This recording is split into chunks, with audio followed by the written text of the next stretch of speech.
Hare Krishna everyone, I am Shravya and I welcome you all on यूडिका lab. और ये बहुत ही इम्पोर्टेंट लेक्चर है और ये कंटिन्यूएशन वीडियो है। कंटिन्यूएशन कहने का मतलब ये पूरा एक सीक्वेंस में वीडियो आ रहा है। अगर आप सीक्वेंस वाइज मेरे वीडियोस देख रहे हैं तो आपके लिए बहुत ज़्यादा हेल्पफुल होगा, बिकॉज आप कनेक्ट कर पाएंगे। अदरवाइज आप इंडिविजुअली भी समझ सकते हैं। अगर आप इस वीडियो को ही सिर्फ देख रहे हैं तब भी आप समझ सकते हैं, लेकिन अगर सीक्वेंस में देखेंगे तब बहुत अच्छे से लिंक कर पाएंगे आप चीज़ों को।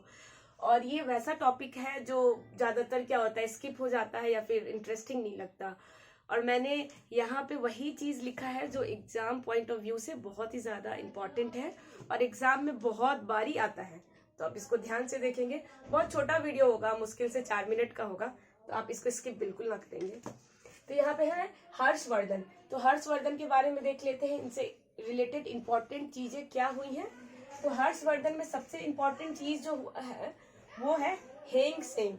हेंग सेंग जानते हैं, चाइनीज पिलग्रिम है या फिर चाइनीज ट्रेवलर है। चाइना के रहने वाले थे, ट्रेवल कर रहे थे ऑल अराउंड दी वर्ल्ड, मतलब संसार में सब जगह घूम रहे थे। तो इंडिया भी आए थे। तो इंडिया में कहाँ आए थे ये आए थे नालंदा यूनिवर्सिटी में। और नालंदा यूनिवर्सिटी में आए थे तो वहां पे उन्होंने पढ़ाई भी की थी और कुछ साल पढ़ने के बाद एज ए टीचर भी बने थे और वहां के स्टूडेंट को भी पढ़ाया था। कितना अमेजिंग है ना। अब जिस कॉलेज से पढ़े हो, मतलब एज ए स्टूडेंट रहे हो और फिर उसी कॉलेज में जाके आप प्रोफेसर बन जाते हो, तो इजंट दैट अमेजिंग। तो वैसे ही हो गया कि हेंग सेंग क्या है, नालंदा यूनिवर्सिटी में एज ए स्टूडेंट की तरह भी रहे हैं और टीचर भी बने हैं। तो आप इस चीज को याद रखेंगे। हर्षवर्धन के टाइम पीरियड में ये आए हैं। और 5th बुद्धिस्ट काउंसिल जो हुआ था इन्हीं के रिकमेंडेशन पे हुआ था, मतलब कि इन्होंने ही रिकमेंड किया था कि 5th बुद्धिस्ट काउंसिल होना चाहिए। बिकॉज आप देख ही रहे हैं, इन्होंने पढ़ाई नालंदा यूनिवर्सिटी में की है और नालंदा यूनिवर्सिटी में बुद्धिज्म के बारे में क्या, उनकी फिलॉसफी, उनकी टीचिंग्स के बारे में पढ़ाया जाता था स्टूडेंट को। और नालंदा यूनिवर्सिटी में हॉस्टल्स की भी फैसिलिटी थी और ये बहुत बड़े कैंपस में था। अगर आपने देखा है नालंदा यूनिवर्सिटी, हालांकि उसके बस क्या है, रिमेन्स ही रह गए हैं, क्योंकि बख्तियार खिलजी ने उसे जला दिया था, जो कि कुतुबुद्दीन ऐबक का क्या था, सेनापति था, उसने ही जला दिया था। लेकिन फिर भी आज के टाइम में भी थोड़ा बहुत रिमेन्स है उनका, उस यूनिवर्सिटी का बचा हुआ। अगर आप चाहते हैं तो आप देख भी सकते हैं।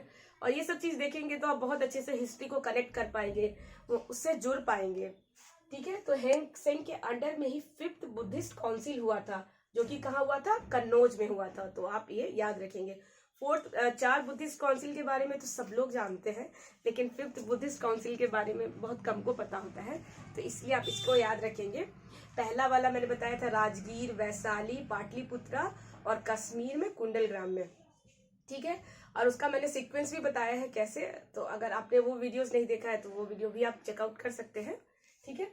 नेक्स्ट, अहिल इंस्क्रिप्शन सॉरी, अहोल इंस्क्रिप्शन भी इन्हीं के टाइम में हुआ था।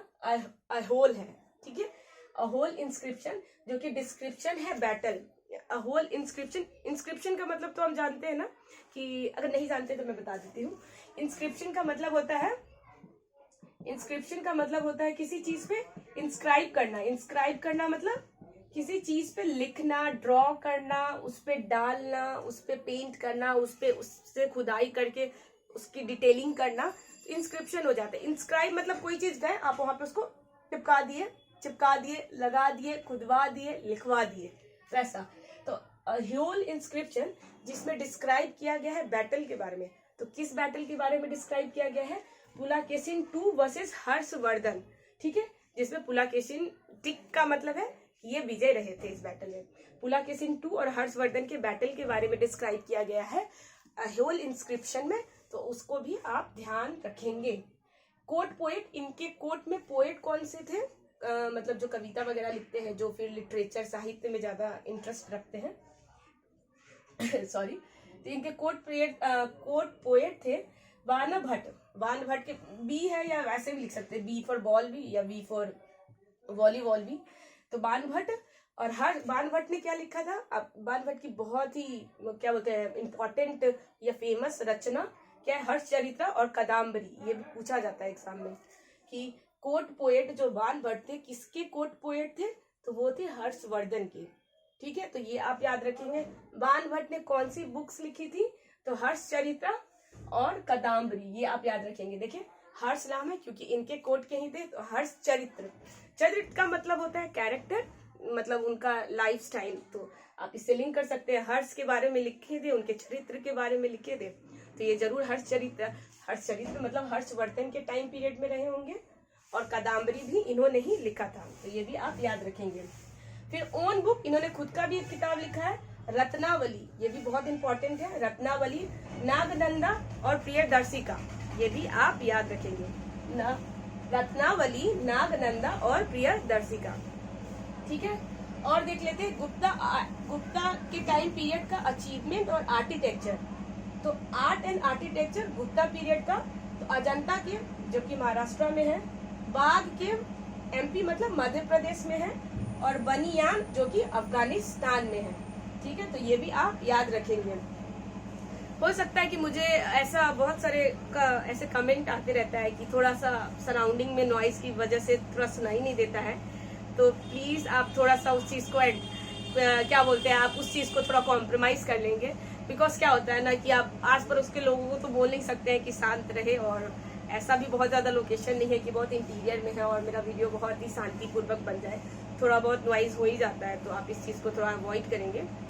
और मैं बहुत कोशिश करती हूँ कि आपको सराउंडिंग आवाज ना आए, लेकिन फिर भी क्या कर सकते हैं, लोगों का आना जाना लगा ही रहता है, उसकी वजह से आपको सराउंडिंग का आवाज सुनाई देता होगा। तो उसके लिए प्लीज आप इस चीज को अवॉइड करेंगे, या फिर ज्यादा ध्यान नहीं देंगे, आप मेरे आवाज पे ज्यादा ध्यान देंगे और बोर्ड पे जो लिखा हुआ है उस पे ज्यादा ध्यान देंगे। तो गुप्ता अचीवमेंट में आर्ट और आर्किटेक्चर, अजंता केव, बाघ केव और बनियान, ठीक है। अजंता केव जो कि महाराष्ट्र में है, बाघ केव जो कि एमपी में है, और बनियान AFG मतलब अफगानिस्तान में है। तो होप कि आप मेरे पुराने वीडियोस देख रहे हैं और इस वीडियो को भी देखेंगे, आने वाले भी बहुत सारे वीडियोस को देखेंगे, इस चैनल को सब्सक्राइब कर लेंगे। तब मैं मिलूंगी नेक्स्ट वीडियो में। टिल देन अपना और अपनों का ख्याल रखेंगे। Thank you.